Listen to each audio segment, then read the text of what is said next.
को आज पता चला कि गोसाई विठलनाथ जी का आज जन्मदिन है, और गोसाई विठलनाथ जी के प्रादुर्भाव दिवस पर आज भी नाथद्वार में जलेबी उत्सव होता है।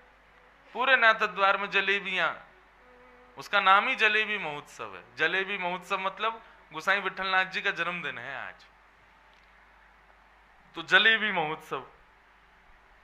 सब लोगों ने दुनिया भर के सामग्रियां ठाकुर जी की सेवा में अर्पित की।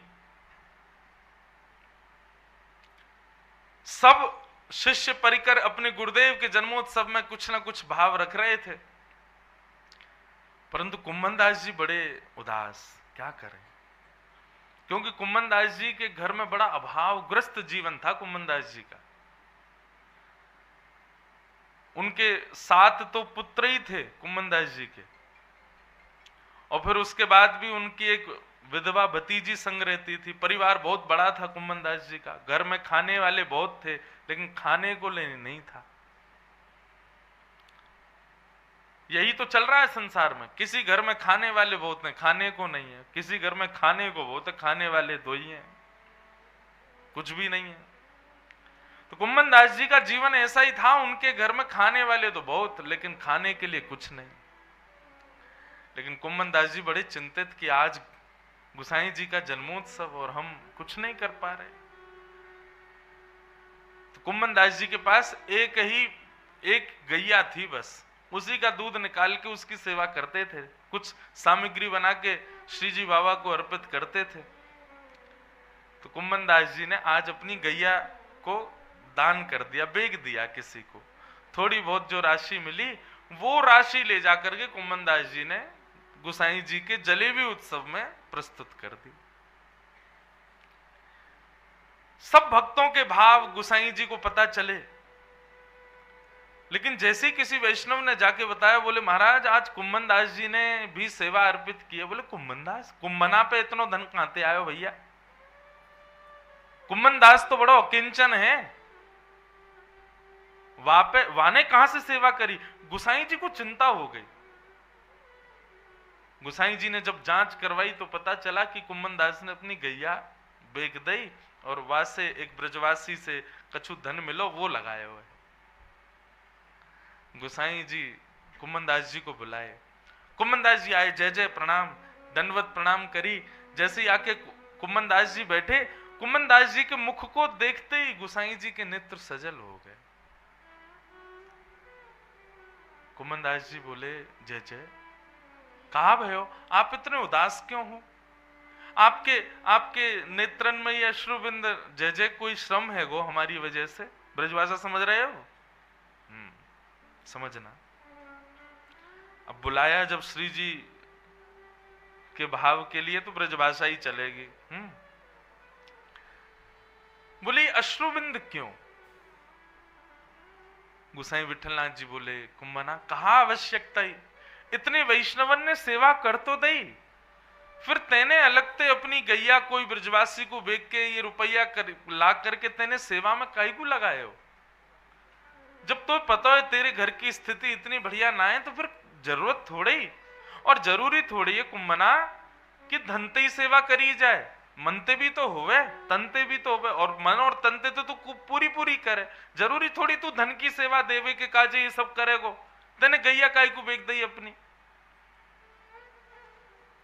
कहा है गौवाते, उत्सव तो यथावत अपने रूप में रहे हो, तेने गैया क्यों बेची? कुम्भन दास जी मंद मुस्कान लगे, और कुम्भन दास जी ने आज गोसाई विठलनाथ जी से कहा, बोले कि जय जय, मेरी वाह करनी को ये फल कि मेरे गुरुदेव के दोनों नेत्रन से ये अमृत बिंदु प्रकट भय मेरे काजे। मेरे पर दीन भाव रख के, दया भाव रख के, मेरे गुरुदेव के नेत्रों से ये अमृत बिंदु मेरे काजे प्रकट भय। मुझे लगे कि वो करने से आज मेरा उद्धार है गयो, कल्याण है गयो।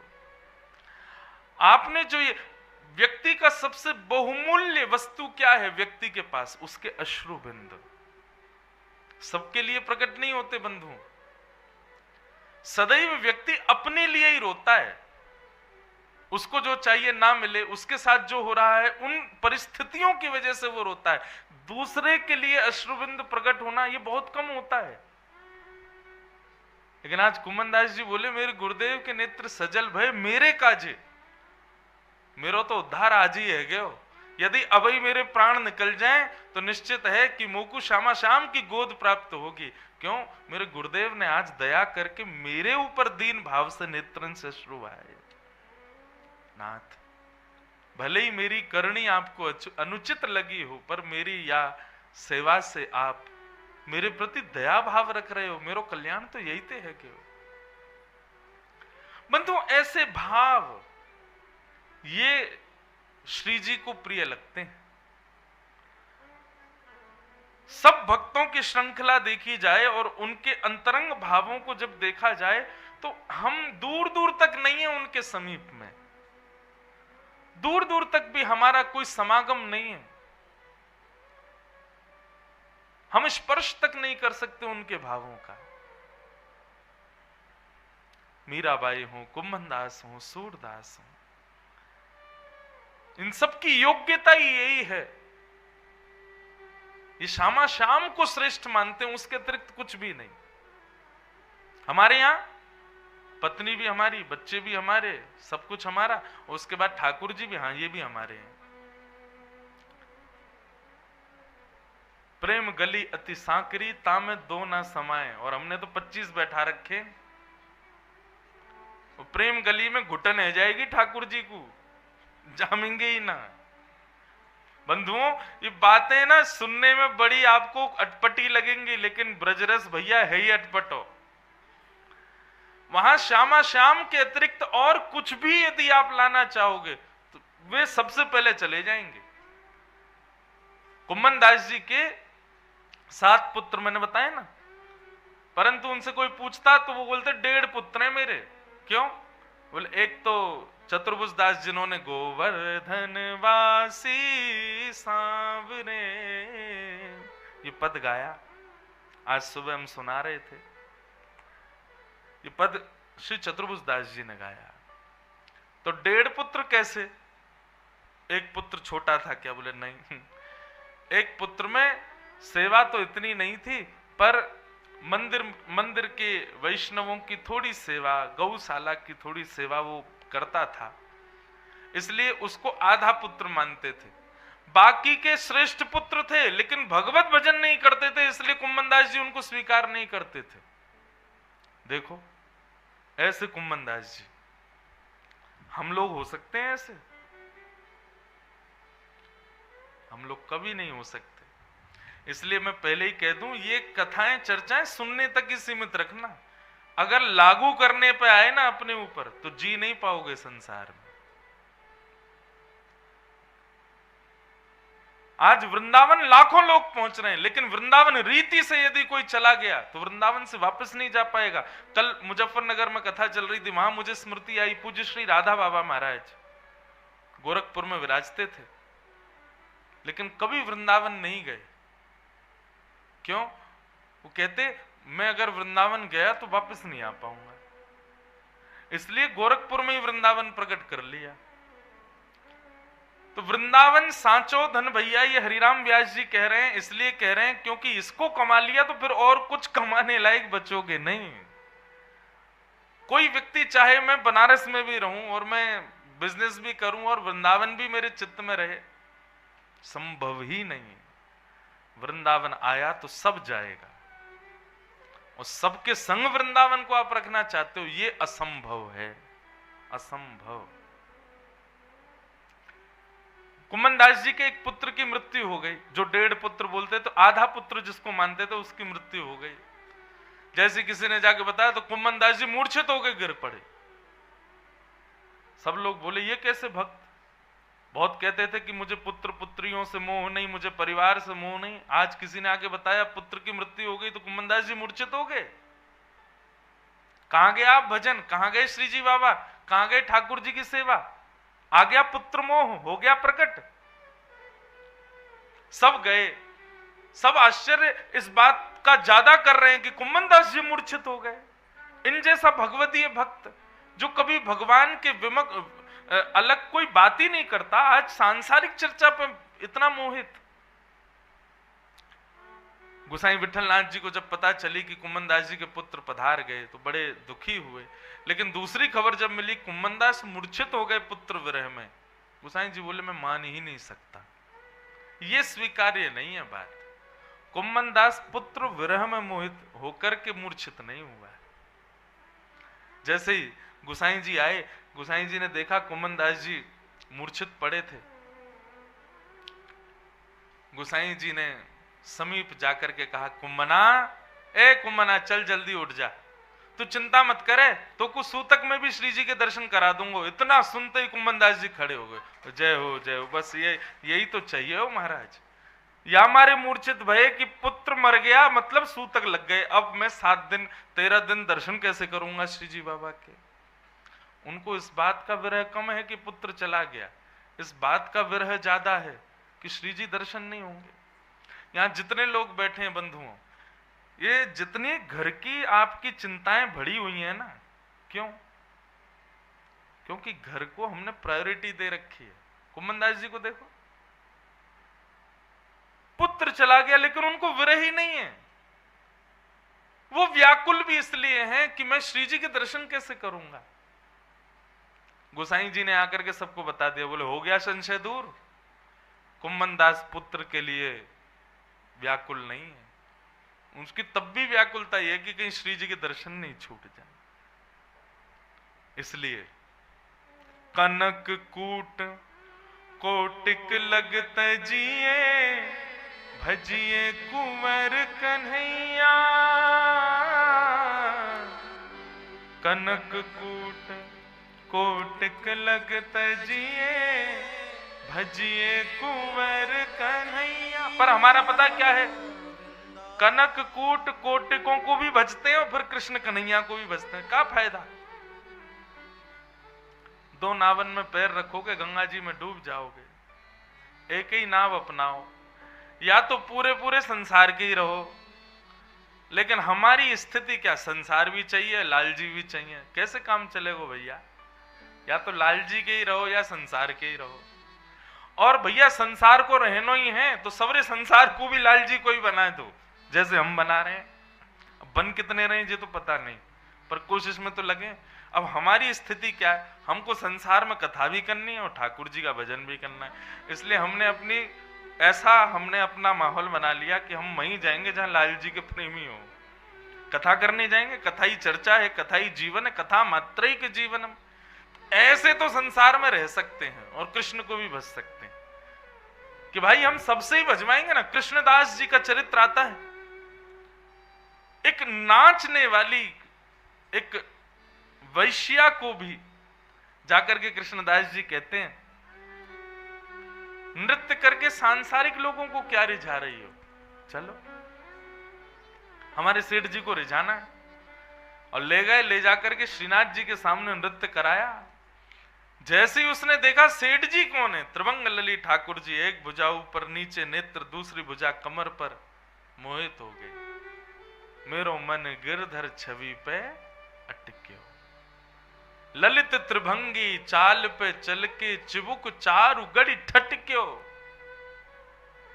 मेरो मन गिरधर छवि पे अटक्यो, कृष्णदास किए प्राण न्योछावर, यह तन जग सिर पटक्यो। मेरो मन गिरधर छवि पे अटक्यो।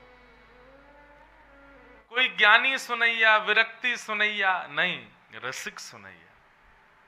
रसिक की परिभाषा क्या है? जो रसो वही शह, श्री कृष्ण के और श्री जी के भाव में सदा उन्मुक्त रहते हैं, ऐसे लोग ही ब्रज रस को सुन सकते हैं, समझ सकते हैं।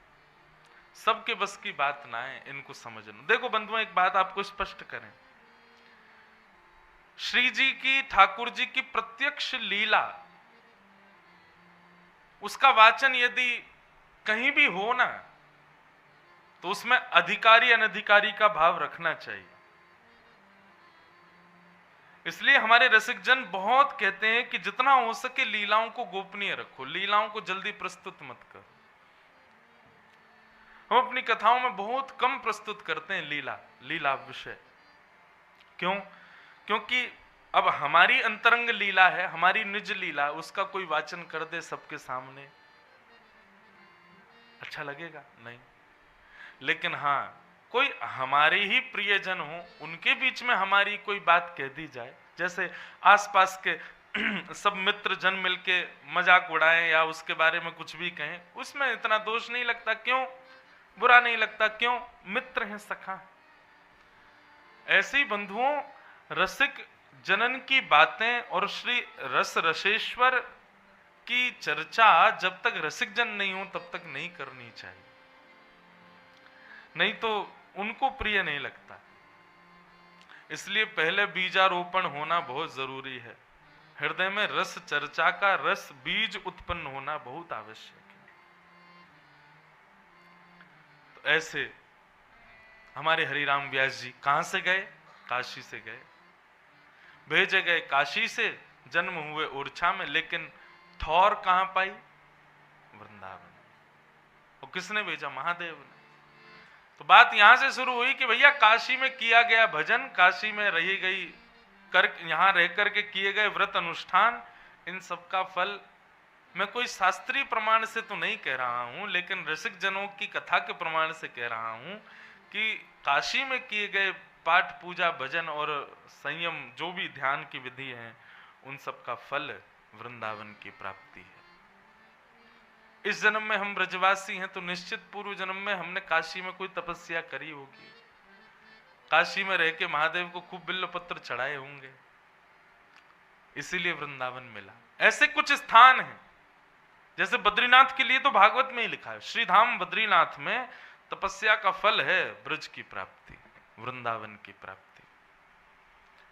लेकिन काशी के तो वैष्णवों के, यहां पर श्रीमद वल्लभाचार्य जी महाराज ने आकर के तो यहीं से भगवत धाम को प्रस्थान किया। कितने रसिक जनों ने काशी में ही रह करके अपनी निष्ठा भाव पूजा को श्रेष्ठ बनाया, उसी का परिणाम फल मिलता है श्रीधाम वृंदावन। तो वृंदावन सच्चा धन है। श्यामा श्याम को नित्य भजो।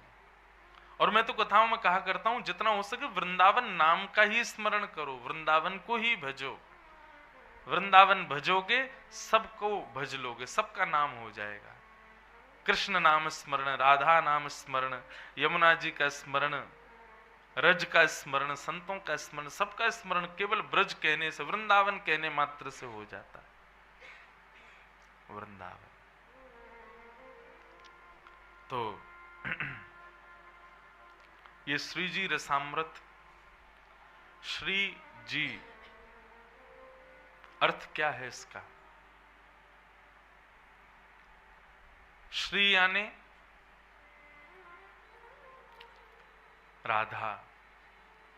अच्छा, हमारे वृंदावन में स्पष्ट राधा शब्द कहने पर मना करते हैं, लेकिन बाहर के लोग और कुछ जानते नहीं तो सीधे राधा ही बोलते हैं।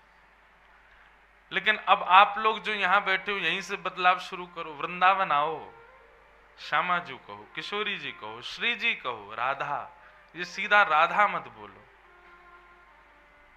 पूज्य श्री मलुकपीठ वाले महाराज जी की कुछ दिन पहले कथा सुनना था, बहुत सुंदर बात उन्होंने कही कि देखो, स्पष्ट राधा कहने का अधिकार केवल श्याम सुंदर के पास है, स्पष्ट कृष्ण कहने का अधिकार केवल श्री जी के पास है। कृष्ण केवल श्री जी बोल सकती हैं और राधा केवल श्याम सुंदर बोल सकते हो। हम क्या बोले? श्री जी बोलो, श्रीनाथ जी बोलो, या श्यामा जी बोलो, किशोरी जी बोलो, पर स्पष्ट राधा मत बोलो। मुझे तो बहुत अनुचित सा लगता कोई स्पष्ट राधा बोल दे सामने। ठीक है, राधा रानी बोल रहे हो, पर फिर भी मर्यादित होके श्यामा जी बोलो, श्री जी बोलो, किशोरी जी बोलो, राधा मत बोलो। वो अधिकार श्याम सुंदर का है। हाँ, मन में जाप करो, मन में स्मरण करो खूब, पर जब बोलने की बात आए तो श्री जी ही उच्चारित करो। तो श्री का अर्थ होता है या तो ज्ञानवर्धका, विवेक वर्धका, प्रेम वर्धता, इन सबका जो वर्धन करे हमारे हृदय में, वो श्री। लक्ष्मी को भी श्री कहा जाता है, लक्ष्मी भी श्री है, सरस्वती भी श्री है, ये सब श्री का ही स्वरूप है। पर इन समस्त श्रीयों की अधिष्ठात्री हमारी श्री राधा रानी, हमारी श्री किशोरी जी। इसलिए श्री माने जो प्रेम का वर्धन करे, विवेक का वर्धन करे चित्त में, वो श्री। अब नाथ शब्द का प्रयोग करते हैं श्रीनाथ जी। अब श्रीनाथ जी में अर्थ क्या लगता है? श्री के जो नाथ हैं, मतलब राधा के जो नाथ हैं, वो श्री कृष्ण श्रीनाथ जी, ये अर्थ ही लगाया जाता है विशेष रूप से। लेकिन हम इसका उल्टा अर्थ लगाते हैं, श्री माने किशोरी जी, जिनकी नाथ हैं वो श्रीनाथ जी। लाल जी नाथ नहीं है ठाकुर जी के, श्री जी नाथ हैं। अभी बहुत रहस्य हैं, अभी धीरे धीरे देखो 2 दिन में और 3 दिन में जितने खुल जाएं, मैं धीरे धीरे प्रयास कर रहा हूं खोलने का भाव। ये बिहारी जी, ये बिहारी बिहारिणी, ये ठाकुर जी को बोलते ही नहीं, श्री जी को बोलते हैं हमारे यहां। राजा शब्द वृंदावन में श्याम सुंदर के लिए नहीं है, किशोरी जी के लिए है। किशोरी जी अधिष्ठात्री हैं। तो श्री जी यानी कि किशोरी जी, और उनके चरणों में कौन विराज रहे हैं? बोले पूरे वृंदावन के जी यानी कि हृदय में राज करवे वारे श्याम सुंदर, वो श्री जी। दोनों के नाम उच्चारित होते हैं, श्री जी।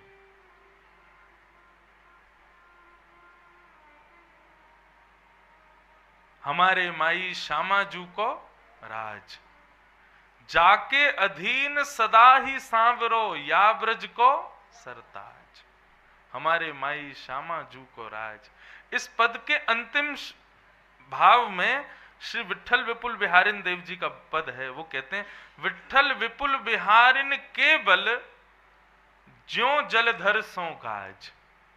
बहुत ध्यान से सुनो, श्री बिहारिन देव जी कह रहे हैं हमारे ऊपर श्री जी की कैसी कृपा। बोले श्री जी की कृपा जिस पर है वो कैसा है, उसको कितनी निर्भीकता है, कितना निडर होकर के वो व्यक्ति रह सकता है। बोले ज्यों जलधर सो गाज, जैसे जंगल का राजा शेर, लेकिन वह भी आकाश में काले बादलों को देख करके और उन बादलों की गड़गड़ाहट सुन करके अपने गुफा में जाकर के बैठ जाता है। ऐसे श्री जी की कृपा हमारे ऊपर है, ज्यों जलधर सो गाज। जैसे काले बादलों की गर्जना से सिंह भी डर जाता है, वैसे ही श्री जी की कृपा जिनके ऊपर है, लाडली जी की कृपा जिनके ऊपर है, वह भी ऐसे ही है। क्यों? बोले उनके ऊपर श्री जी विराज रही हैं तो उनके काम क्रोध ईर्ष्या द्वेष अभिनिवेश संसार की जितनी भी आसक्तियां हैं, ये सारे सिंह श्री जी की कृपा की गर्जना से डर करके भाग जाते। ऐसी श्री जी की कृपा है, ऐसी लाडली जू की कृपा है। ज्यों जलधर सो गाज। हमारे भागवत में श्री यमुना जी कहती हैं, सीधे श्याम सुंदर के शरण में मत जाओ, पहले श्री जी की शरण ग्रहण करो, लाडली जी की शरण में जाओ। जब लाडली जी कृपा करेंगे तब श्याम सुंदर की शरणागत हो। हम लोग सीधे श्याम सुंदर के चरणार विंदन को प्राप्त करवे चले जाएं, वे ऐश्वर्य भाव से हमको स्वीकार करते होंगे, वे ईश्वर बन करके हमको स्वीकार करते होंगे। पर श्री जी के भाव से उनके पास जाएंगे तो जैसे कोई प्रिय स्वीकार करता है, कोई प्रेमी स्वीकार करता है, नाथ ऐसे स्वीकार करेंगे। अब इसका उदाहरण एक प्रकार से ऐसा, किसी व्यक्ति से आप मिलने गए, कोई पदाधिकारी है, तो पदाधिकारी से सीधे मिलने जाओगे तो वो अपने पद का ही अभिमान रखेगा, लेकिन आप उस पदाधिकारी के किसी प्रिय मित्र के संबंध से उसके पास जाओगे तो वो प्रियता से ही मिलेगा, चाय भी पूछेगा, नाश्ता भी पूछेगा। ठीक वैसे ही भागवत के पूर्व महात्मा श्री यमुना जी कहती हैं कि श्री जी की शरण पहले ग्रहण करो, उसके बाद श्याम सुंदर को ग्रहण करो। अच्छा, ग्रहण करो, श्री जी की शरण तुम ग्रहण करो, श्याम सुंदर तुम्हें ग्रहण करेंगे। लेकिन श्री जी की शरण भी बड़ी कठिन है। लाडली जू सब पे कृपा करें, ये भी तो संभव नहीं। तो किशोरी जी कैसे कृपा करेंगे? किशोरी जी की कृपा की आकांक्षा की अनुभूति करनी हो तो पहले यमुना जी की शरण ग्रहण करो। अच्छा, अब यमुना जी की शरण कैसे ग्रहण करें? ये चतुर्पंच, हमने अभी मुजफ्फरनगर कथा थी तो वहां एक भाव मन में प्रकट हुआ। वृंदावन में 5 पंच हैं। जैसे पंचायतन होते हैं ना, ऐसे वृंदावन के 5 पंच हैं। वृंदावन के प्रथम पंच वृंदावन की रज। लोग बाग सीधे वृंदावन पहुंच करके बिहारी जी घुसते हैं सीधे, सबसे बड़ी गलती करते हैं ये। वृंदावन आके सबसे पहले वहां के प्रथम पंच रज को प्रणाम करो। सबसे पहले रज माथे पर लगी होनी चाहिए, उसके बाद वृंदावन भ्रमण करो। वृंदावन में आप घूमो तो आपके माथे पर, आजकल लोग तिलक विलक लगवा लेते हैं, राधा राधा लिखवा लेते हैं, वो आवश्यक नहीं है। वृंदावन आओ तो रज से श्रृंगार करो अपना। बहुत श्रृंगार का शौक है ना आजकल लोगों को, गोपी बने घूमते हैं पूरे वृंदावन में। आओ, ब्रज रज लो, उसका श्रृंगार करो, उससे अपना रूप सजाओ। सबसे पहली पंच वृंदावन की रज, उसको प्रणाम। रज के प्रणाम के बाद वृंदावन की सीमा से लेकर जब तक वृंदावन में भ्रमण करते रहो तब तक जितने भी वृक्ष दिखें, ये दूसरे पंच हैं। वृंदावन की लता कुंज, इनको प्रणाम करो। कुंज निकुंज, ये दूसरे पंच। वृंदावन के तीसरे पंच हमारे ब्रजवासी, ब्रजवासियों को प्रणाम करो। चाहे ब्रजवासी आपसे ढंग से बात ना भी करे, अल्लड़पने से रहे, फिर भी उसको प्रणाम करो। सम्मानम कलयाति घोर गरलम नीचप्पमानम सुधा। वृंदावन शतक में, वृंदावन महिमामृत में कहते हैं कि ब्रजवासी की डांट पड़ जाए तो समझ जाओ श्यामा श्याम रीझ रहे हैं। किशोरी जी प्रसन्न है रही हैं, यही मारे डांट पड़वा रही हैं। लेकिन आपसे ब्रजवासी सिहा सिहा के ही बोले, आनंद से ही बोले, खुश खुश ही रहें, तो चिंता होनी चाहिए मन में, ये डांट क्यों नहीं रहा मुझको, ये मुझ पे अभी तक चिल्लाया क्यों नहीं है। तो फिर कुछ ऐसा करो कि ब्रजवासी को गुस्सा आवे। श्री जी कृपा करेंगे। तो वृंदावन में सम्मान नहीं, नीचप्पमानम सुधा, कोई डांट फटकार पड़ जाए तो ये तीसरे पंच हैं। प्रथम रज, दूसरे वृक्ष, तीसरे ब्रजवासी, और चौथे यमुना जी। श्री यमुना जी को प्रणाम करो, यमुना जी को वंदन करो। यमुना जी को वंदन करने के बाद फिर हमारे वृंदावन में 5वें पंच हैं श्री गोपेश्वर महादेव, उनको प्रणाम करो। वृंदावन में बंधुओं पूज्य श्री कृपालु जी महाराज कहते हैं, आप कृपालु जी को जानते हैं, प्रेम मंदिर जिनके द्वारा स्थापित हुआ, उनकी एक रचना है, उनका एक पद है, उसमें एक बहुत सुंदर बात वे कहते हैं। गोपी प्रेम की भिक्षा दीजे, कैसे हूँ मोहे अपनों कर लीजे, तोर गुण गावत दिवस बितावत, दृग बरसावत, मैं हूँ प्रेम विभोर, श्री राधे की जय कृपा की को। महादेव आए तो वृंदावन रास करने थे, पर रास के बाद श्यामा श्याम ने दोनों ने मिलकर के महादेव को बिठा दिया। बोले अब आप यहां विराजो, क्या करने के लिए विराजे? बोले जैसे आपको गोपियों ने गोपी स्वरूप प्रदान किया, अब वृंदावन आने वाले हर रसिक को आप गोपी भाव प्रदान करो।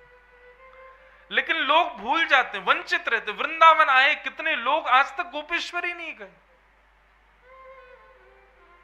कितने लोग वृंदावन आए आप में से?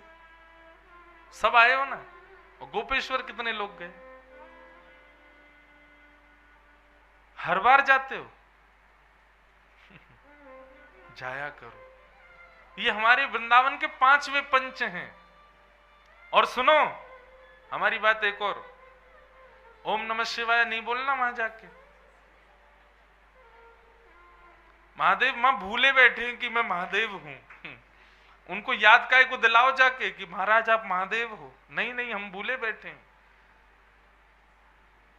गोपेश्वर, ये गोपी गीत का पाठ किशोरी जी के सामने, ठाकुर जी के सामने भले ही मत करो। देखो ये तो तब का पाठ है गोपी गीत जब एकांत में हो। वैसे तो मैं कहता हूं कि रात्रि लाल जी को जब सुलाओ तब गोपी गीत सुनाओ। पर फिर भी यदि अभी के भाव से कहूं तो कुछ भाव मन में आया कि गोपी गीत का पाठ करना हो ना तो वृंदावन में गोपेश्वर महादेव के सामने करो। गोपी प्रेम प्रदान करेंगे महादेव, वो इसीलिए विराज रहे हैं। तो ये वृंदावन के 5 पंच हैं, रज, वृक्ष, ब्रजवासी, यमुना जी और गोपेश्वर। इन 5ों को प्रणाम के बाद फिर आप जाओ राधा रमण, राधा वल्लभ, राधा मदन मोहन, दामोदर, बिहारी जी आदि जहां जाना हो। आप स्वच्छंद हो। फिर 5 पंचों की आपको अनुमति मिल गई है। तो बात इधर से शुरू हुई थी कि श्री कृष्ण की प्राप्ति के लिए किशोरी जी की शरण ग्रहण करो और किशोरी जी की प्राप्ति के लिए यमुना जी की शरण ग्रहण करो। परंतु बंधुओं देखो, ऐसे तो मैं नीचे चलता ही चला जाऊंगा, इनके लिए फिर इनके करो, इनके लिए इनके करो। परंतु मूलभूत यदि एक बात कहूं तो ब्रज रज यदि माथे से लगी है तो सब स्वीकार कर लेंगे। हाँ? अगर मंदिर का, काशी विश्वनाथ कॉरिडोर का अंदर का कार्ड आपके गले में लटका हो तो कोई नहीं रोकेगा आपको। ठीक वैसे ही हमारे ब्रज रस की रज यदि माथे से लगी हो तो किशोरी जी भी स्वीकार करेंगे, लाल जी भी स्वीकार करेंगे, यमुना जी भी स्वीकार करेंगे, ब्रजवासी भी स्वीकार करेंगे, संत रसिक भी स्वीकार करेंगे, सब स्वीकार करेंगे।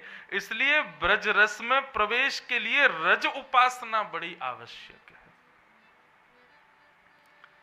उस रज की महिमा को लोग जाने धूल समझते हैं, धूल नहीं है वो, रज है। और वो रज, उस रज की उपासना आपके काशी का नेतृत्व करके गए वृंदावन हरिराम व्यास जी ने की। अच्छा मुझे एक और बात, जब भी मैं काशी आता हूं, कथा का कोई क्रम होता है, मुझे हरिराम व्यास जी बहुत याद आते हैं। यहीं पे आते हैं क्योंकि वो यहीं से गए थे ना वृंदावन।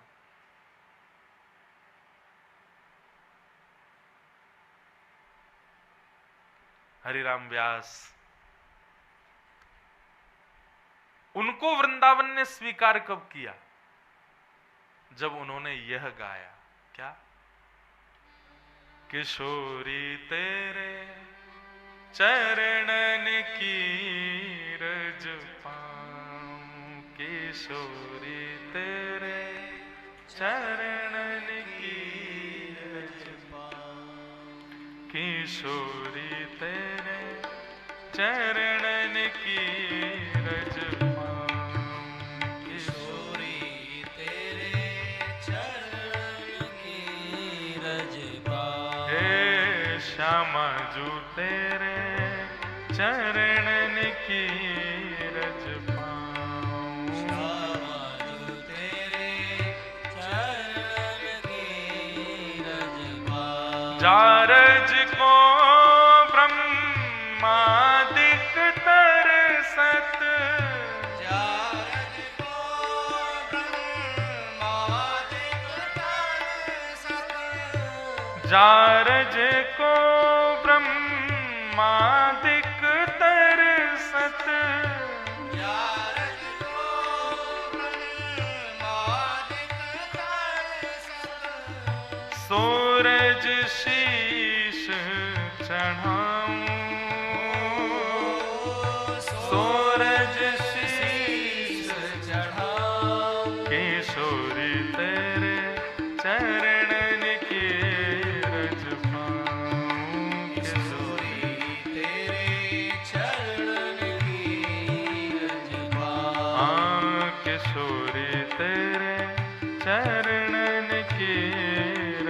पाऊं, किशोरी तेरे चरणन की रज पाऊं। बैठे रहूं कुंजन के कोने, बैठे रहूं कुंजन के कोने, बैठे रहूं कुंजन के कोने, बैठी रहूं कुंजन के कोने, श्याम राधिका गाऊं, श्याम राधिका गाऊं। ओ श्याम राधिका गाऊं,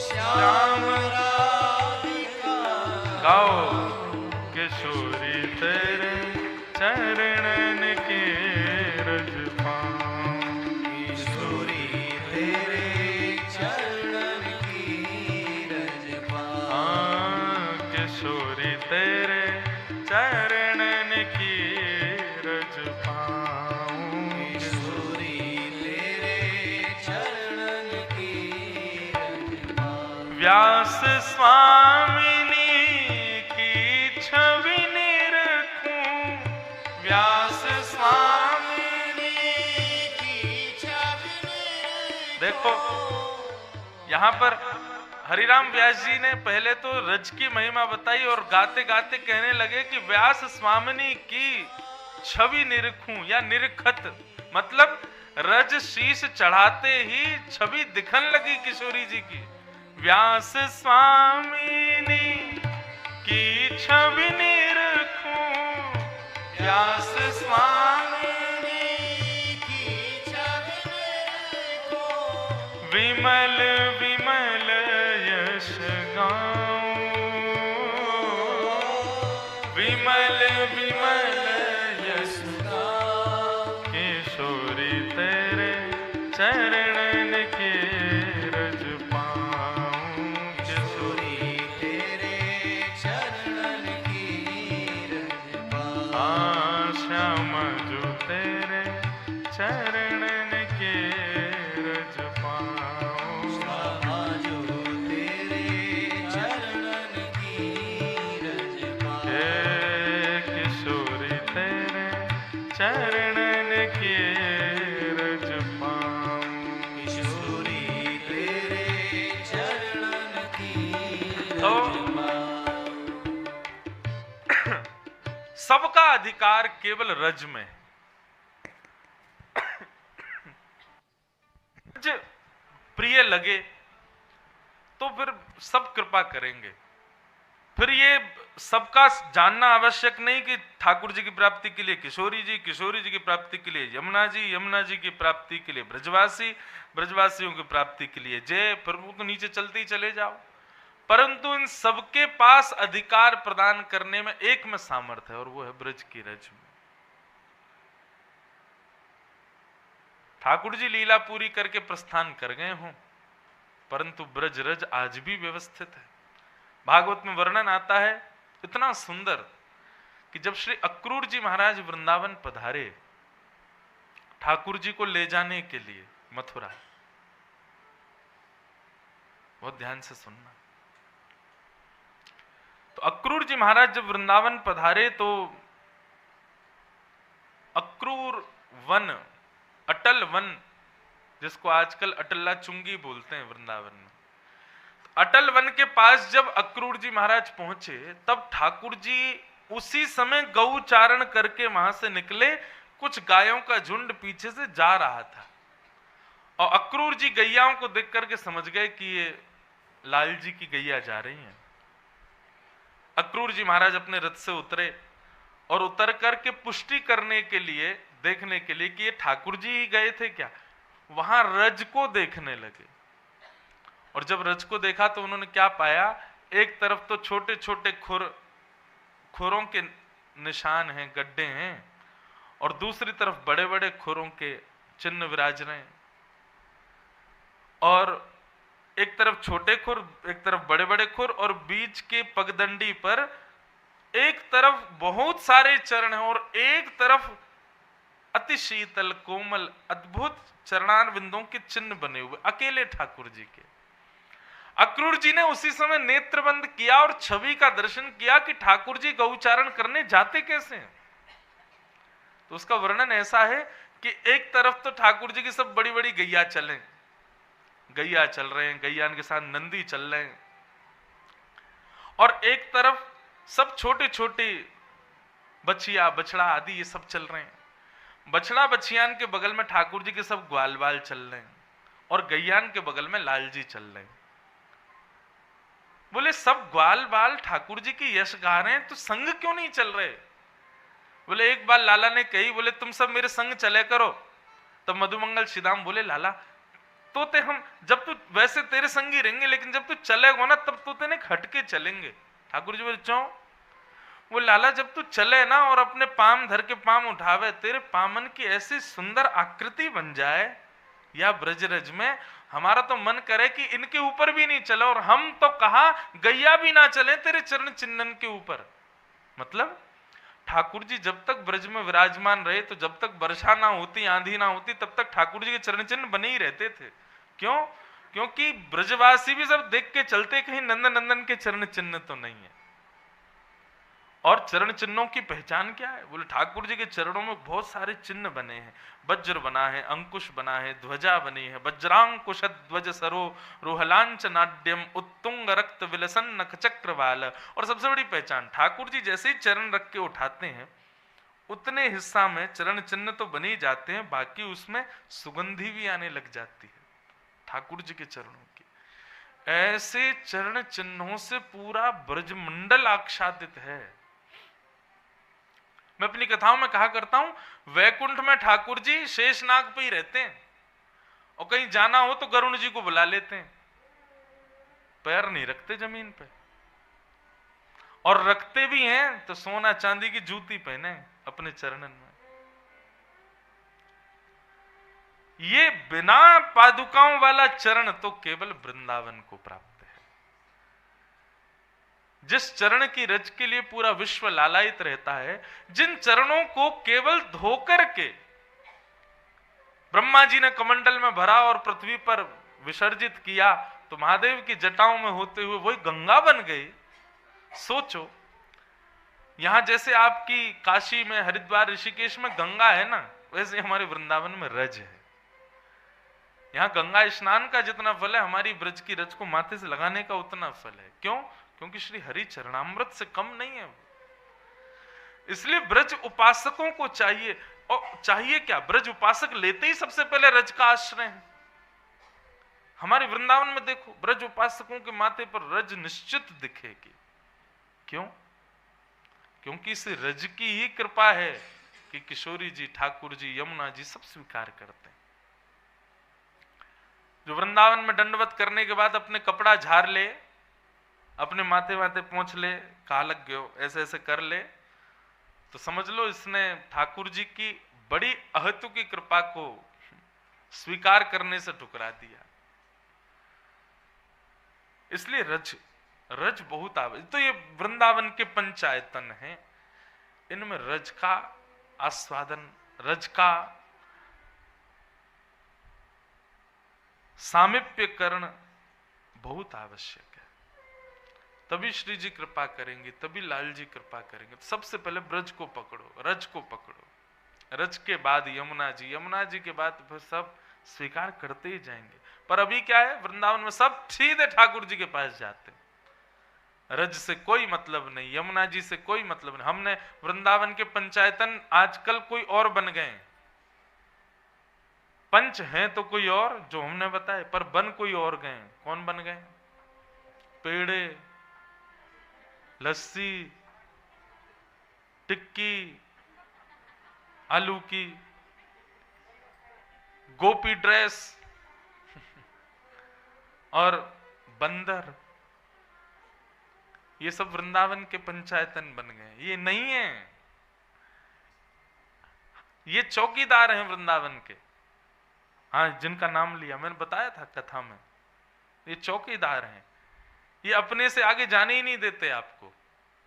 वृंदावन गए, क्या किया महाराज? वो भल्ला खा के आए, लस्सी पी के आए, मतलब चौकीदार से मिल के आ गए आप, भीतर ही नहीं जाने दिया उसने आपको।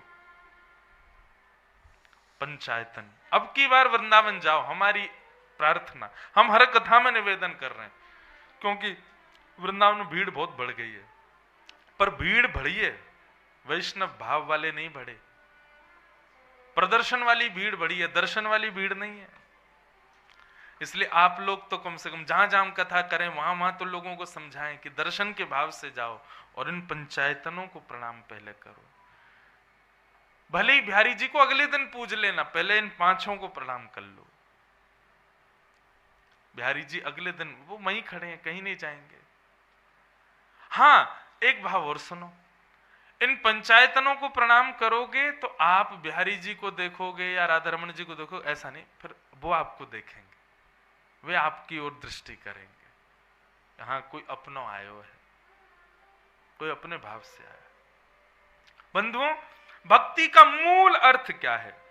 हम ठाकुर जी को स्वीकार करें? नहीं, वे हमको स्वीकार करें।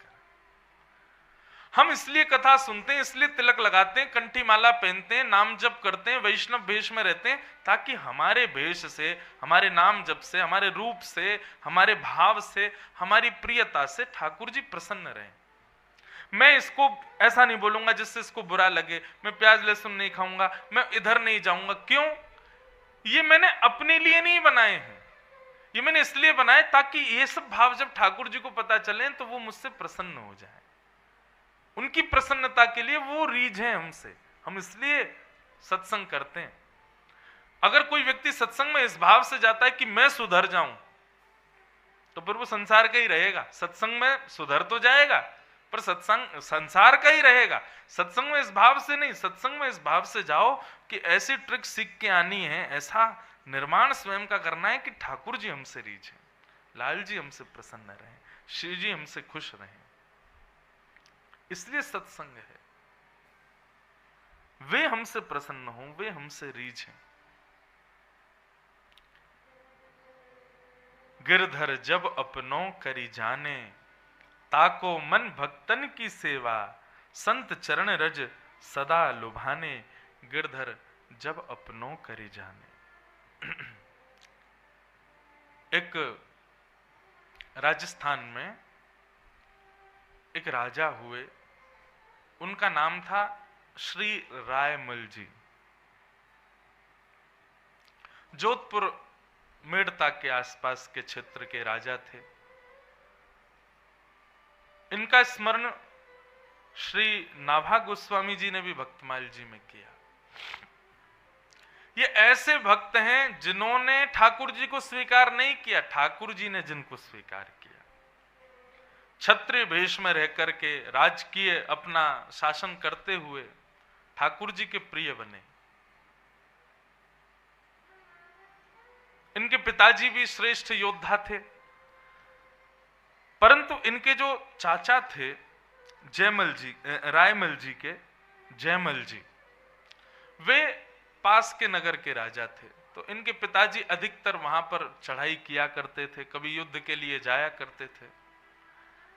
अब की बार रायमल जी को भेजा कि आप जाओ, जाकर के अपने चाचा के शासन पर चढ़ाई कर दो। तो जयमल जी जो थे, भक्त तो थे भगवान के, संतों की सेवा तो करते थे, परंतु अभी सत्संग ना होने की वजह से उनको विवेक नहीं हुआ था कि मैं गलत कर रहा हूं कि सही। पिता की आज्ञा मान के बस कर देते थे। एक भाव अभी कुछ दिन पहले कथा में आया था बंधुओं, कि व्यक्ति भजन के मार्ग से कई बार इसलिए रुक जाता है कि मैं अपनी अवगुणों को छोड़ नहीं सकता, इसलिए मैं भजन क्यों करूं। कहीं कथा चल रही थी तो कोई आए, आकर के बोले कि महाराज जी मेरे घर में तो प्याज बनेगा ही बनेगा, मैं सेवा कैसे करूं ठाकुर जी की, मैं नाम जप कैसे करूं, मैं कथा कैसे सुनूं। मैंने कहा बनता है तो आप अलग से अपना थोड़ा कर लिया करो। बोले अलग से करता हूं महाराज जी तो परिवार बड़ा विचित्र तरीके से मेरे को देखता है उनकी। मैंने कहा अरे अब की बार जाके कह देना घर में जिसको मिर्च अच्छी नहीं लगती उसके लिए अलग से बनती है ना दाल बिना मिर्च की, तो फिर बिना प्याज वाली क्यों नहीं बन सकती? बनवाओ अपने लिए, करवाओ। लेकिन इसके लिए भक्ति मत छोड़ो कि हम ये नहीं कर सकते, हम भक्ति छोड़ दें। तब मन में भाव आया कि आप अपने अवगुणों के लिए भजन मत छोड़ो, कि हमारे अंदर ये अवगुण है, हम भजन कैसे करें, कहीं अपराध बन गया तो। आप करो। भजन मेडिसिन है, दवाई है, औषधि है। औषधि धीरे धीरे असर करेगी। आप भजन करना प्रारंभ करो, फिर जितने भी विकार चल रहे हैं आपके जीवन में या परिवार में, उन सबको भजन ही ठीक कर देगा। उन सब पर अनुग्रह भजन ही करेगा। काम, क्रोध, लोभ, ईर्ष्या, द्वेष जो भी है आपके अंदर, किसी को निकालने की आवश्यकता नहीं है, बस भजन भीतर ले आओ। भजन जैसे भीतर जाएगा तो काम, क्रोध, लोभ, ईर्ष्या, द्वेष ये जितने भी हैं सब धीरे धीरे अपने आप त्याग करेंगे आपका। आपको इनको नहीं छोड़ना, ये आपका त्याग करें, ऐसी स्थिति कर दो, और वो भजन से होती है। पर लोग विचार करते हैं कि पहले हम सुधर जाएं फिर भजन करेंगे। नहीं सुधर पाओगे। तुम भजन करना शुरू कर दो, भजन सुधारेगा। तो जयमल जी, ये रायमल जी जो थे, ये सत्संग तो करते थे, संतों की सेवा तो करते थे, पर विवेक अभी उत्पन्न नहीं हुआ था। और इनके जो चाचा जी थे जयमल जी, वे भगवान की 4-5 घंटे रोज साधना करते थे। आज भतीजे ने चढ़ाई कर दी राज्य पर, परंतु उनकी सेवा में ऐसी निष्ठा थी कि ये सुनकर के भी वे अपनी सेवा से उठे नहीं। मंत्री को इशारा किया, बोले तुम लोग संभालो, मेरी अभी सेवा चल रही है, अभी शुरू हुआ है, 15 मिनट हुए, अभी तो 3-4 घंटे लगेंगे। बोले महाराज पूरा राज्य खत्म हो जाएगा आपका, बहुत बड़ी सेना लेकर के आए हैं, और अब की बार पिता नहीं पुत्र आया है, रायमल आया है, नष्ट कर देगा सबको। जयमल जी ने इशारा किया, बोले अब हमको परेशान मत करो, हमारी सेवा का समय है, इस बीच में हमको डिस्टर्ब मत करो, तुम जाओ, तुमको जो देखना है देखो अपने आप। और रायमल जी, जयमल जी सेवा में लग गए। यहां रायमल अपनी पूरी सेना लेकर के चढ़ाई कर दी उसने। मंत्री, महामंत्री, सेनापति सेना लेकर के युद्ध तो कर रहे थे, लेकिन राजा था ही नहीं। युद्ध करते करते करते इतने में ही एक श्याम वर्ण का एक योद्धा रथ पर बैठ करके अपनी सुंदर तलवार हाथ में लिए, एक तरफ धनुष बाण भी लगे हुए हैं, और वो जैसे ही आया, सब लोगों ने सोचा कोई राजा का नया सैनिक होगा, परंतु उसने आकर के एक क्षण में ही रायमल की आधी से ज्यादा सेना को नष्ट कर दिया। और सबको मारता हुआ वो जा तो रहा ही तक, मार किससे रहा था?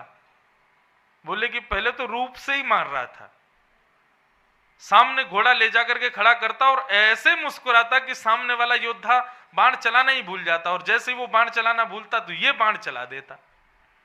इस प्रकार से आधी से ज्यादा सेना को उसने खत्म कर दिया।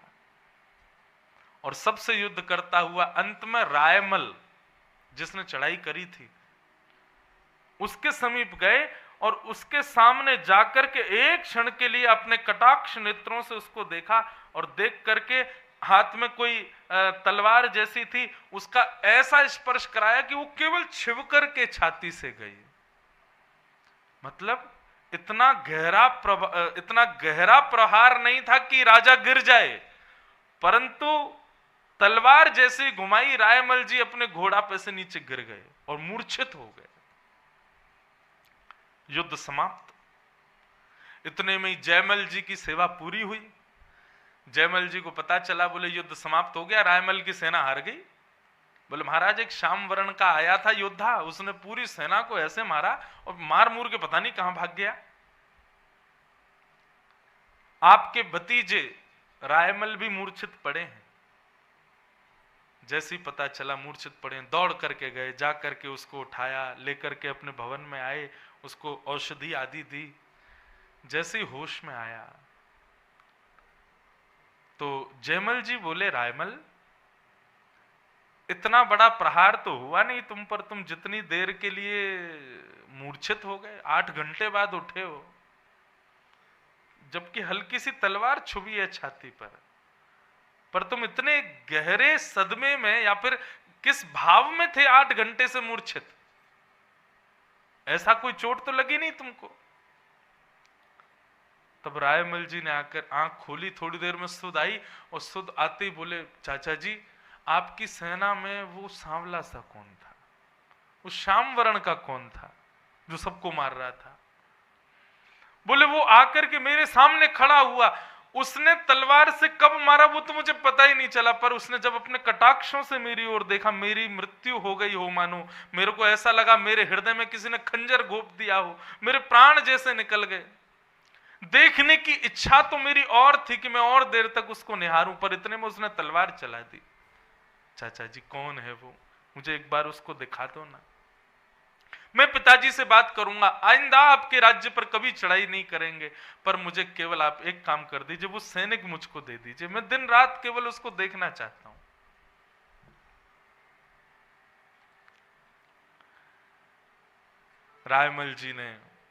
जयमल जी ने रायमल से कहा, रायमल वो कोई और नहीं थे, श्याम सुंदर ही आए थे। क्यों? क्योंकि जिस समय तुमने चढ़ाई की उस समय मैं सेवा कर रहा था ठाकुर जी की, सैनिकों ने आकर के मुझे खूब कहा कि चलिए युद्ध करना, पर मैंने ठाकुर जी की सेवा को नहीं छोड़ा।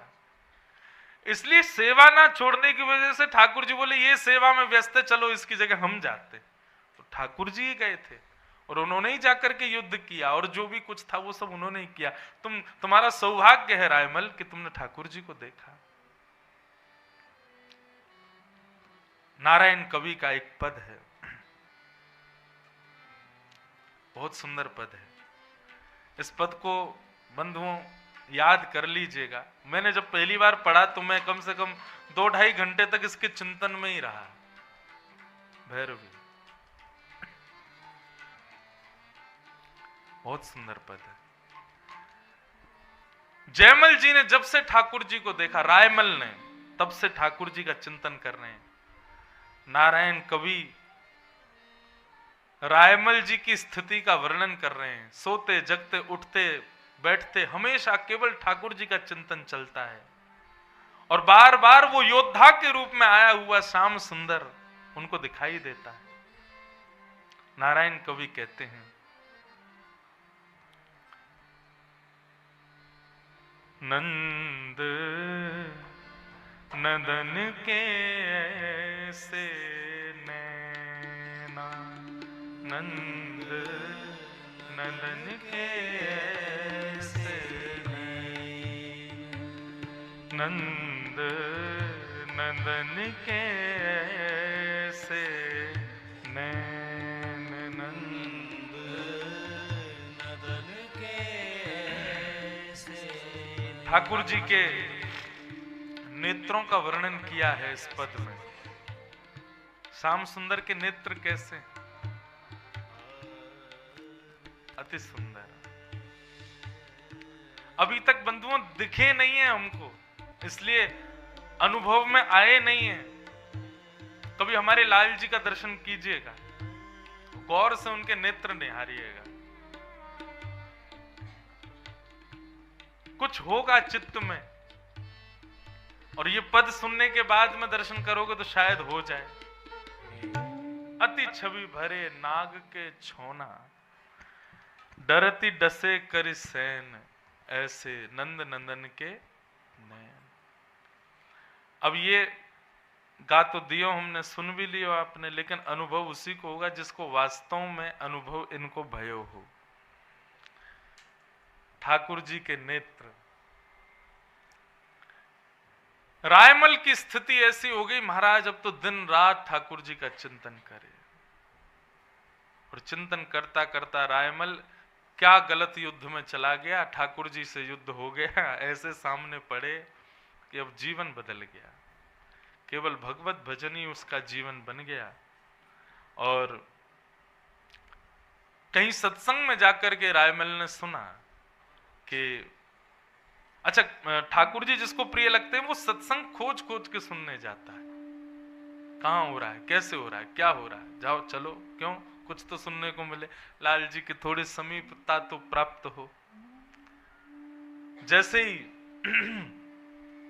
रायमल सत्संगों में जाता तो वहां किसी संत ने बताया, बोले वैष्णवों की सेवा करने वाले ठाकुर जी को बहुत प्रिय है। तब से रायमल ने संतों को घर बुला करके उनकी खूब सेवा करना प्रारंभ किया। चरण धोना, प्रसाद पवाना, दक्षिणा देना, माला पहनाना, तिलक करना, और यही उनकी पत्नी भी करती। एक दिन ऐसा हुआ, एक संत पधारे, उनके चरणों में प्रणाम करके रायमल ने कहा कि भगवान, हम सब संतों से एक ही आशीर्वाद मांगते हैं कि हमको श्याम सुंदर के प्रत्यक्ष दर्शन हो। हुए तो हैं मुझे, पर ऐसी स्थिति में हुए कि मैं उसका वर्णन नहीं कर सकता। मुझे फिर से वो छवि देखनी है। तब संत ने आज्ञा की, अच्छा नेत्र बंद करो। तो दोनों ने सोचा ये कुछ बोलेंगे उससे हमको चित्त में दिखेंगे। नेत्र बंद किए दोनों ने, रायमल जी और उनकी पत्नी ने। कहा अब नेत्र खोलो। जैसे ही नेत्र खोले तो संत की जगह पर श्याम सुंदर खड़े हुए हैं। प्रत्यक्ष संत के वेश में ही पधारे सेवा करवाने अपनी, और ठाकुर जी ने उनको स्वीकार कर लिया। इस प्रकार श्री रायमल जी भगवत धाम को फिर प्रस्थान कर गए। तो ठाकुर जी को जिसको स्वीकार करना होता है उसको युद्ध के बीच में से भी उठा लाते हैं, और ठाकुर जी को जिसको स्वीकार नहीं करना वो संतों के, वैष्णवों के, भक्तों के बीच में रह के भी उनका नहीं हो पाता। स्वीकृति की आवश्यकता, और वो स्वीकृति हमारी बने उसी के लिए हम सत्संग करते हैं, उसी के लिए हम कथा सुनते हैं। ठाकुर जी कृपा करें ताकि हमें भी स्वीकार करें। भगवत स्वीकृति के कुछ लक्षण हैं। ठाकुर जी स्वीकार कर रहे हैं, श्री जी ने आप पर कृपा की है, उसके कुछ लक्षण हैं, कुछ सिम्टम्स बोल लो जो अनुभूति में आएंगे। क्या है? प्रथम, ताको मन भक्तन की सेवा।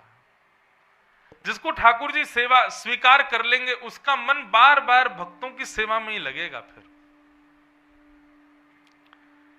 एक होती है भगवत सेवा और एक होती है भक्त सेवा। भगवत सेवा बंधुओं सब कर लेते हैं। आज भारत में इतने घर हैं, हर घर में ठाकुर जी विराज रहे हैं। हर घर का व्यक्ति माला तो पहना ही देता है, अगरबत्ती तो घुमाई देता, सेवा तो सभी कर रहे हैं, अपने स्तर की सब कर लेते हैं। पर भगवत सेवा, भक्त सेवा हर कोई नहीं कर पाता। वैष्णवों की सेवा हर कोई नहीं कर पाता।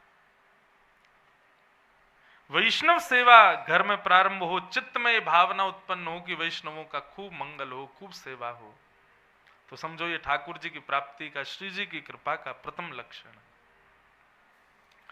श्री जी ठाकुर जी कृपा कर रहे हैं, उसका द्वितीय जो भाव है वो क्या है? भगवत चर्चा के प्रति अनुराग। उसके अतिरिक्त कोई और चर्चा हो तो समय व्यर्थ जैसा अनुभव होना। कोई भगवत चर्चा ना कर रहा हो, सांसारिक चर्चाएं चल रही हो, तो वहां बैठ करके ऐसा भाव लगना कि हमारा समय निकल रहा है, हमें भगवत चर्चा श्रवण करनी है, कितनी देर हो सके ठाकुर जी की चर्चा श्रवण करें, ऐसी भावना बार बार हृदय में उत्पन्न होना, ये भगवत कृपा का दूसरा लक्षण। भगवत अंगीकार स्वीकार का तीसरा अभिप्राय है संग्रह की स्थिति खत्म हो जाना। संग्रह का मन नहीं करेगा, फिर कुछ भी अपने पास रखें ऐसी स्थिति नहीं रहेगी, जितना हो सके दे दें। कोई कुछ मांगे फिर दो, नहीं, जो अपने पास होगा फिर मन होगा ये भी इसको प्रदान करें। संग्रह का मन नहीं रहेगा, ऐसी स्थिति। भगवत स्वीकारीकरण का यह तीसरा लक्षण। और चौथा, देहाभिमान शून्य।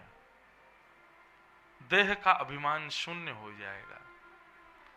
करोगे कुछ, होगा कुछ, पांव धरोगे कहीं, जाएगा कहीं।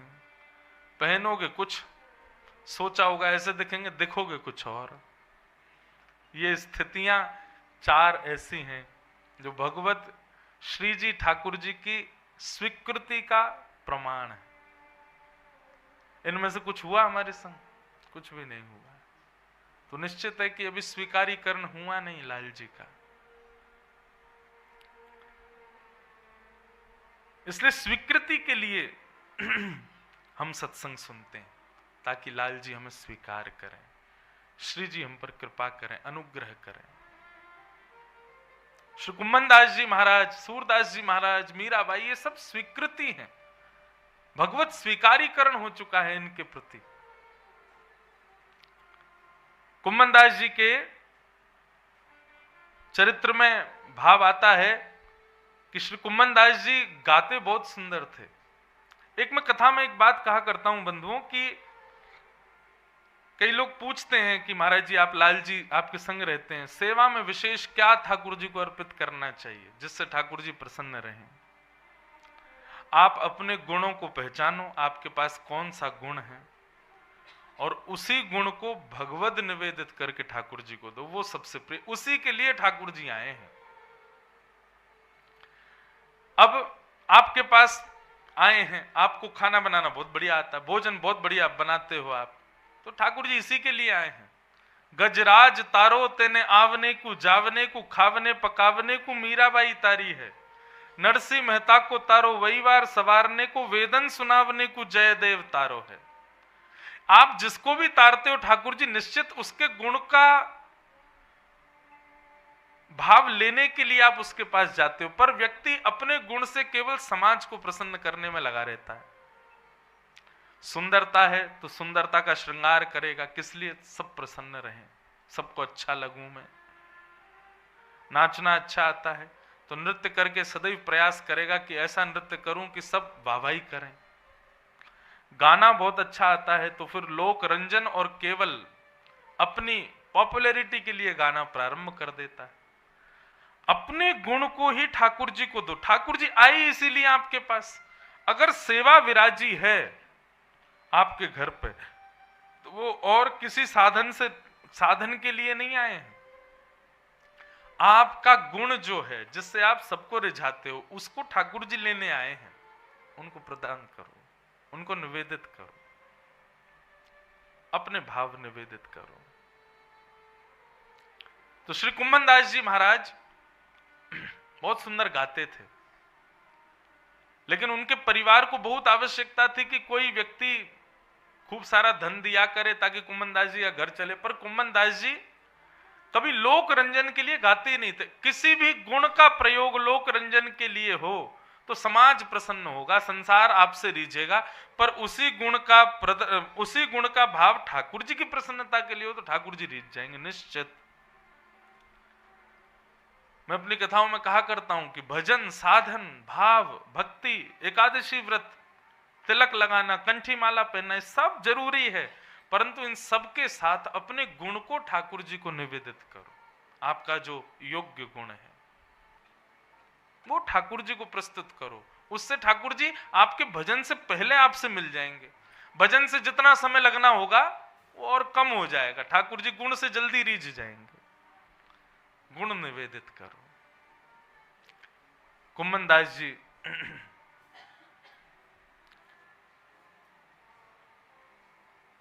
ठाकुर जी के अतिरिक्त कहीं नहीं गाते थे, चाहे कितना भी अच्छा स्वर किसी को क्यों ना लगता। कोई बहुत कहता था कुम्मन दास जी आपका स्वर बहुत सुंदर है, हमें कुछ गा के सुनाओ, तो कुम्मन दास जी कहते मंदिर में आ जाइए, इतने बजे से इतने बजे तक हम गाएंगे, वहीं बैठ के हमको सुन लेना। ठाकुर जी के अतिरिक्त कहीं और अपनी वाणी की सेवा नहीं।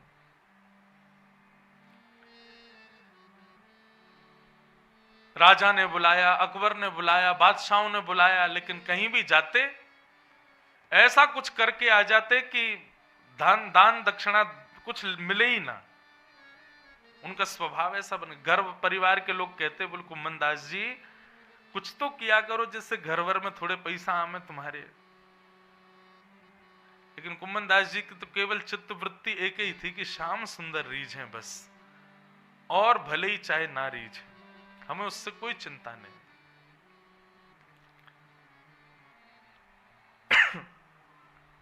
एक बार गुसाई विठलनाथ जी ने कुम्मन दास जी को कुछ धन द्रव्य मिले, इसके लिए गुसाई जी ने प्रयास किया कि हम 2-4 वैष्णवों के घर जाएंगे, और जो गुरुजन आते हैं तो वैष्णव जन दक्षिणा देते हैं, और गुरु जी को भी देते हैं, संग में जो आया उसको भी देते हैं, तो कुम्मन दास जी को थोड़ी प्राप्ति हो जाएगी। तो इस प्रकार कुम्मन दास जी का घर थोड़ा चल जाएगा। कुम्मन दास जी को लेकर के गुसाई जी ने कुम्मन दास जी से कहा, बोले चलो कुम्मना, हम तुमको लेकर के चल रहे हैं। बोले कहाँ?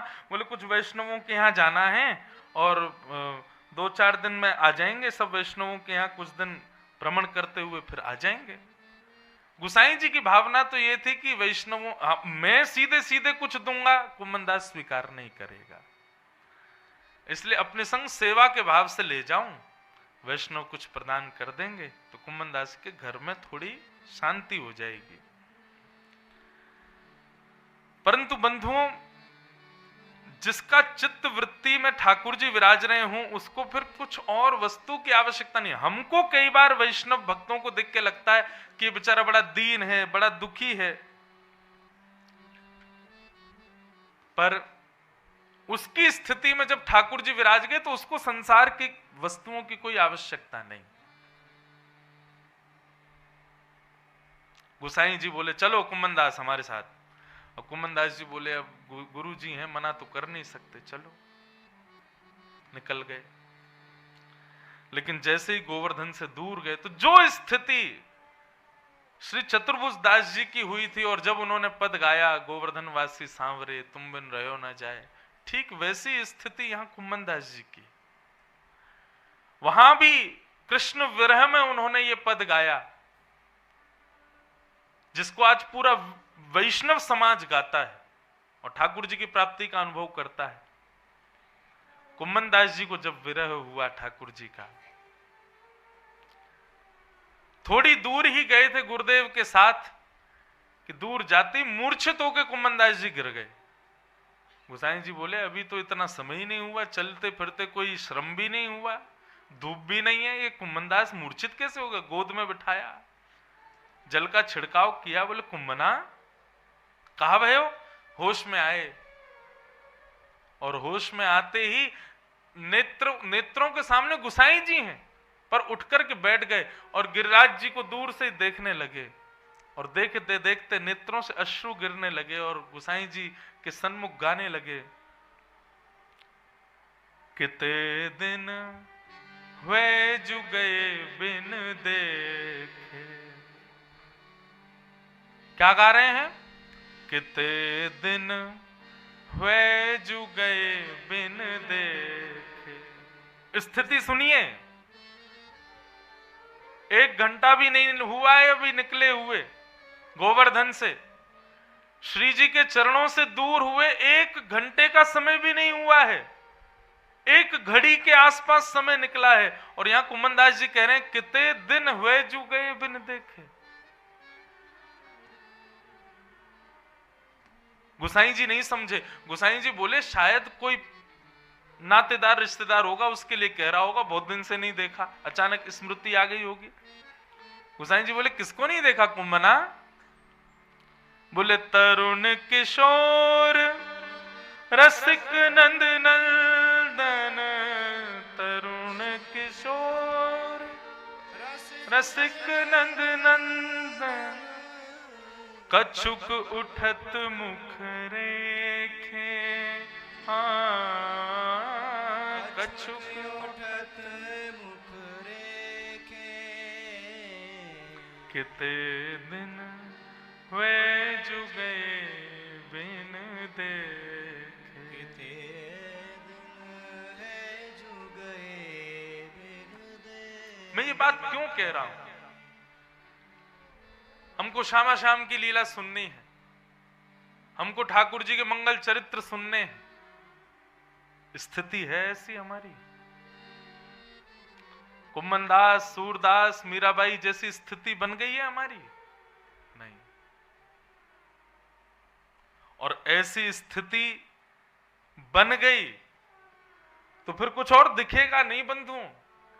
ये आज का जो पूरा सत्र प्रथम दिन का रहा, मैंने विशेष रूप से कुम्मनदास जी या कुछ भक्तों को ही आगे रखा, केवल स्थिति बताने के लिए आपको, कि स्थिति जिनकी होती है उन्हीं को ही ब्रजरस प्राप्त है, सबको नहीं। हमारी भागवत कथाओं से ज्यादा लोग प्रार्थना करते हैं 3 दिवसीय 4 दिवसीय चर्चा के लिए, पर मैं अधिकार नहीं देता। क्यों? क्योंकि भागवत के माध्यम से जब तक अपनी स्थिति नहीं बनाओगे आप ऐसी, तब तक ब्रजरस केवल एक मनोरंजन बन जाएगा। ठाकुर जी ऐसे नाच रहे हैं, ऐसे लीला कर रहे हैं, किशोरी जी का श्रृंगार ऐसा, किशोरी जी की वस्त्र ऐसे, किशोरी जी ऐसे मटका भर रही हैं, फिर ये दान लीला, ये मान लीला, ये लीला। मुझे मन में ऐसा भाव आता है कि जब तक स्थिति नहीं बनी हो, इन लीलाओं का वाचन मनोरंजन नहीं होना चाहिए कि सुनने वाले को केवल ये लगा हाँ बहुत सुंदर लीला थी, आज तो आनंद आ गया, ठाकुर जी कैसे गोपी बन करके गए श्री जी के पास में। ये मनोरंजन नहीं, स्थिति है हमारी ऐसी नहीं। मैं आपको दोष नहीं दे रहा हूं, मैं खुद को भी दे रहा हूं, मेरी है ऐसी ना। हम 4 घंटे के लिए अपने लाल जी को कक्ष में अकेला छोड़ के कथा करने चले जाते हैं, लौट के आते हैं, तब मुझे भी लगता है कि हम 4 घंटे भी आपके बिना कैसे रह लेते हैं ठाकुर जी। हम रह लेते हैं इसलिए मतलब अभी स्थिति बनी नहीं हमारी, और स्थिति नहीं हुई तो फिर मैं कैसे उस रस का अधिकारी मान लूं स्वयं को। इसलिए इन चर्चाओं को वैष्णवों को पहले प्रणाम कर रहे हैं ताकि स्थिति हमको प्राप्त हो, थोड़ी ही बने तो सही। जहां एक घड़ी से कम का समय भी कुम्मनदास जी को दिनों के समान लगता है। अरे कुम्मनदास जी को छोड़ो, गोपी गीत उठाओ, गोपियों को देखो,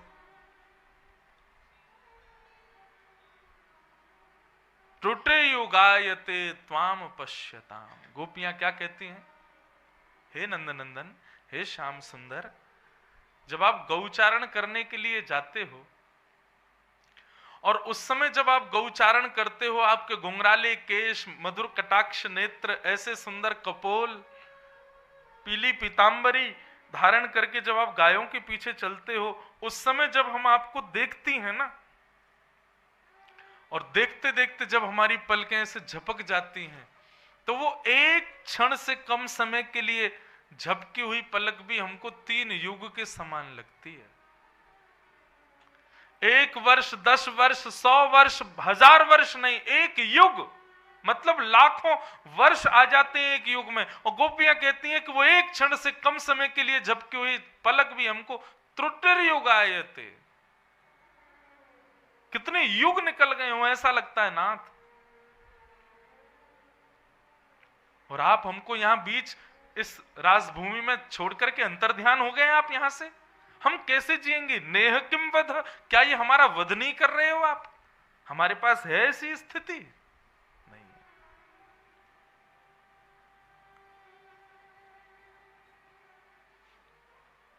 स्थिति नहीं है अभी हमारी, पहले स्थिति तो बने।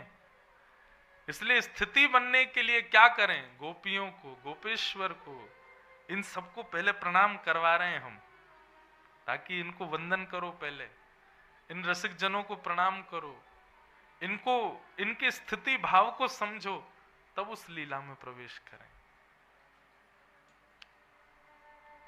वह चितवन, वह दृष्टि मनोहर, वह चितवन, वह दृष्टि मनोहर, वह नटवर बपु भेखे,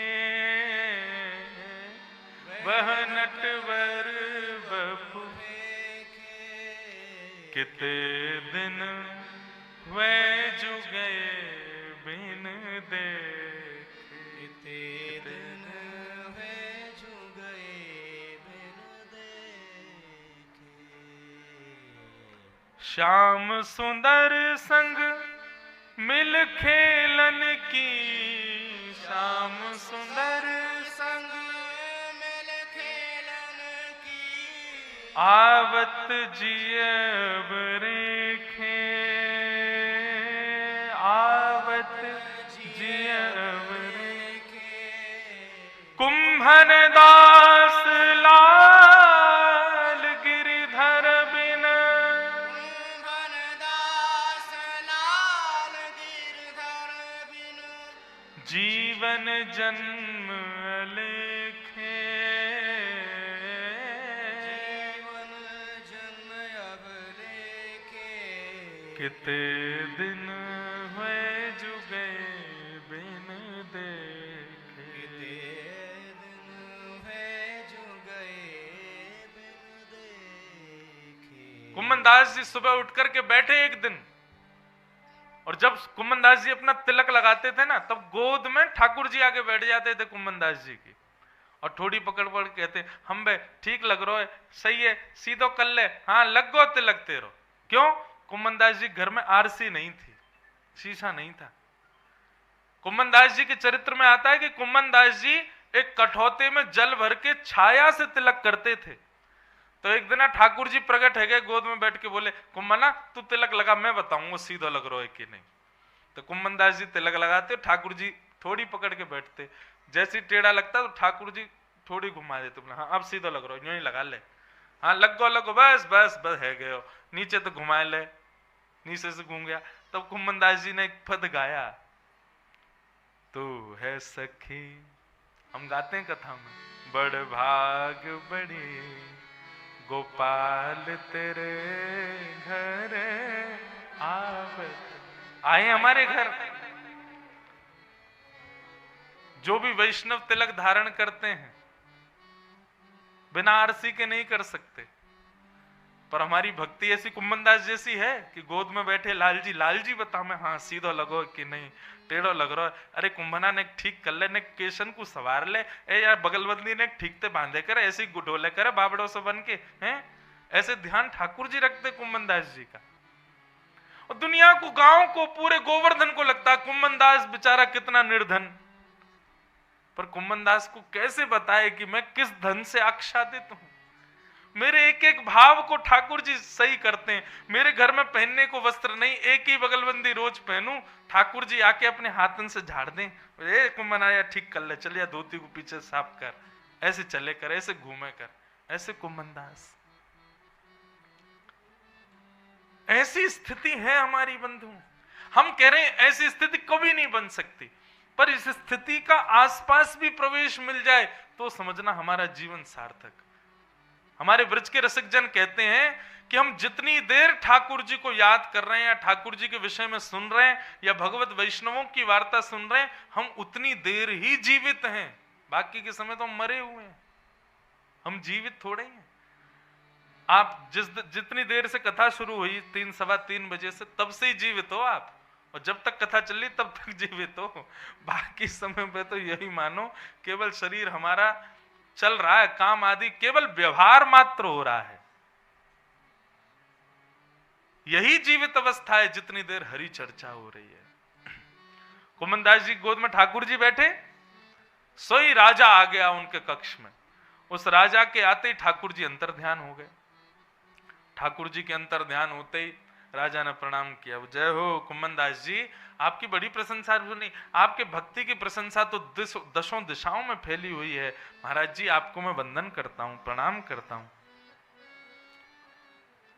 एक छत्र सम्राट आकर के कुम्मन दास जी के चरणों में प्रणाम कर रहा है, और कुम्मन दास जी यूं कह रहे हैं, अभी यहीं तो बैठे, कछु कह रहे, पता ना कहां चले गए, कहां चले गए, ऊपर भी नहीं दिख रहे, अरे बाहर दिखेगा तो है। बोले कौन? अरे ठाकुर जी। बोले कौन ठाकुर जी? बोले श्याम सुंदर। कौन श्याम सुंदर? अरे ब्रज में कौन है? एक ही श्याम सुंदर है, वो दिखो का बाहर। राजा तो बोले मैं क्या बोलूं अब, लेकिन स्थिति कौन जाने की कुम्मन दास की गोद में ठाकुर जी लीला कर रहे थे। ऐसी स्थिति श्री कुम्मन दास जी की।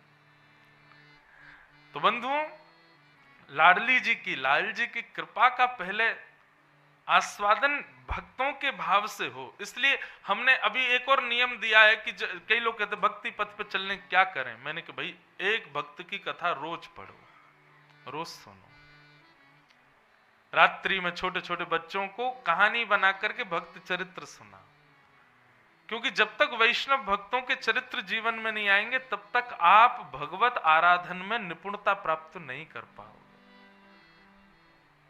श्री जी की, लाल जी की कृपा का अनुगामन करना है तो पहले भक्त चरित्रों को सुनना पड़ेगा, वैष्णव चरित्रों को सुनना पड़ेगा। तो ऐसे श्री कुम्भन दास जी, ऐसे श्री रायमल जी, ऐसे श्री हरिराम व्यास जी, और किनको याद किया हमने आज? तीन ही याद भय, रायमल जी, कुम्भन दास जी और हरिराम व्यास। और इन सबके अधिष्ठाता आपके काशी विश्वनाथ, ये सब रसिक निर्माता हैं श्री काशी विश्वनाथ जी। तो रसिकों का निर्माण श्री विश्वनाथ भगवान से होता है। तो ऐसे श्री जी के सुंदर चरित्र हम आप सब लोग सुन रहे हैं। श्री जी के चरित्र तो अभी प्रारंभ नहीं हुए, भक्त चरित्र ही चल रहा है अभी। तो श्री जी के रस में यही श्री जी रस है बंधु। मैंने कहा ना पर्याय है। लाल जी की कलयुग की लीला भक्त चरित्र हैं, द्वापर और अंतरंग लीलाएं जो हैं वो उनके नित्य लीला चरित्र है। तो उसमें भी प्रवेश करेंगे, पर पहले वैष्णवों को प्रणाम हो जाए। एक वृंदावन रसामृत पद है। अभी 2 दिन और कल और परसों की कथा है, तो कल ऐसी व्यवस्था हो जाएगी तो ठीक है कि सबको एक प्राप्त हो जाएगी उसकी प्रति, ताकि आप सब लोग भी उस पद को गा सको साथ में। हमारे वृंदावन बंधुओं 7 ठाकुर हैं। और कौन कौन से सप्त ठाकुर हैं? गोविंद देव जी, मदन मोहन जी, गोपीनाथ जी, राधा रमण जी, राधा वल्लभ जी, युगल किशोर जी और बिहारी जी।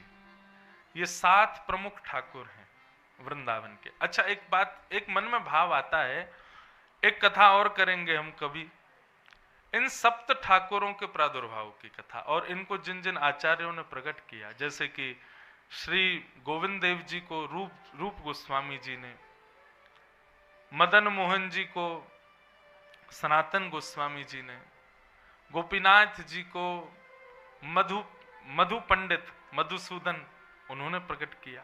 ऐसे सप्त ठाकुरों के प्रादुर्भाव की भी कथा है, कैसे प्रकट हुए। अच्छा बंधुओं, ये सप्त ठाकुर जो हैं इनको किसी मूर्तिकार ने नहीं बनाया।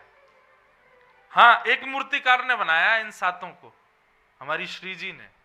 ये श्री जी के हृदय के ठाकुर जी हैं 7 हमारे ब्रज के। श्री जी के हृदय में ही इनका निर्माण हुआ है और ये वहीं से वैष्णवों के द्वारा प्रकट किए गए हैं। परंतु 3 ठाकुरों की प्रमुख हमारे यहाँ कथा बताई जाती है, श्री गोविंद देव जी, मदन मोहन जी और गोपीनाथ जी। इन तीनों का निर्माण भगवान के परपौत्र वज्रनाभ ने करवाया। और कैसे करवाया?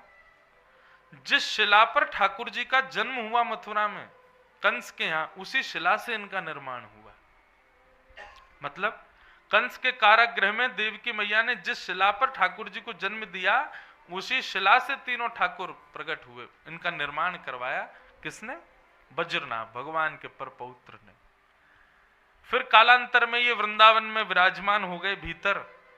फिर जब अभी कुछ वर्षों पहले भक्त शतक आया, उस समय भक्ति भक्त हुए पूरे विश्व में, तभी हमारे यहाँ श्री हरिदास जी महाराज, हितरवंश महाप्रभु, गोपाल भट्ट गोस्वामी, मीराबाई आदि ये सब उसी समय में हुए। 100 साल तक केवल भक्त हुए थे। उस समय में इन ठाकुरों को अपने भक्ति भजन से पुनर्प्रकट किया वैष्णवों ने। बाकी ये ठाकुर पूर्व से ही वृंदावन में विराजते, उनकी भी बड़ी मधुर कथा। कल एक ठाकुर की कथा सुनाएंगे, राधा वल्लभ जी की, मदन मोहन जी की, कैसे प्रकट हुए, कहां से पधारे, क्या उनका भाव। तो ये 3 ठाकुर, मदन मोहन जी, गोविंद देव जी और गोपीनाथ जी, ये 3 वज्रनाभ ने इनका निर्माण करवाया। कहते हैं श्री गोविंद देव जी जो हैं जयपुर में विराजमान, इनका निर्माण जब हुआ तो भगवान की 16,000 पटरानियों ने जब इनको देखा, घूंघट कर लिया। और घूंघट करके बोली ये तो बिल्कुल श्याम सुंदर ही हैं, ये तो बिल्कुल उनके जैसे ही हैं। तो ऐसे गोविंद देव, गोपीनाथ, मदन मोहन, ये तीन तो राजस्थान में विराज रहे हैं, एक पन्ना में हैं युगल किशोर जी, और तीन वृंदावन में राधा रमण, राधा वल्लभ और बिहारी जी। इन सातों ठाकुरों को हमारे ब्रज